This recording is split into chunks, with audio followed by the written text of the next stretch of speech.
ഞാൻ ഹിബ. ഞാനൊരു ആർക്കിടെക്റ്റും ടെക്സ്റ്റൈൽ റിസർച്ചറാണ്. ദിശ എന്ന് പറയുന്ന ഇനീഷ്യേറ്റീവിൻ്റെ റിസോഴ്സ് പേഴ്സണാണ്.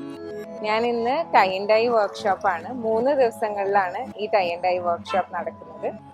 ഇത് കേരള ലളിതകലാ അക്കാദമിയും മഹിളാ ശിക്ഷൻ കേന്ദ്രയിലെ കുട്ടികൾക്ക് വേണ്ടി നടത്തുന്ന ഒരു വർക്ക്ഷോപ്പാണ്. ഈ വർക്ക്ഷോപ്പ് ഞാൻ 3 ദിവസം 3 രീതിയിലാണ് പ്ലാൻ ചെയ്തിട്ടുള്ളത്. ആദ്യത്തെ ദിവസം അവരുടെ ഇൻഡിവിജ്വൽ വർക്കാണ്. ഒരു തൂവാലയുടെ സൈസുള്ള ഒരു ഷോളിൽ നിന്ന് തുടങ്ങി ഒരു വലിയ ഗ്രൂപ്പ് പ്രൊജക്റ്റായി മാറുകയാണ് ഈ വർക്ക്ഷോപ്പ്. ഏറ്റവും അവസാന ദിവസം ഇതൊരു എക്സിബിഷനായി മാറ്റാനാണ് നമ്മുടെ ആഗ്രഹം. അപ്പോൾ ഇതിൽ പഠിപ്പിക്കുന്നത് കൂടുതലും ബാൽക്കണി, അതുപോലെ ലഹരിയ, നമ്മുടെ ഇന്ത്യൻ ട്രഡീഷണൽ ടൈ ആൻഡ് ഡൈനെ കുറിച്ചിട്ടാണ് ഇതിൽ പറയാൻ ശ്രമിക്കുന്നത്.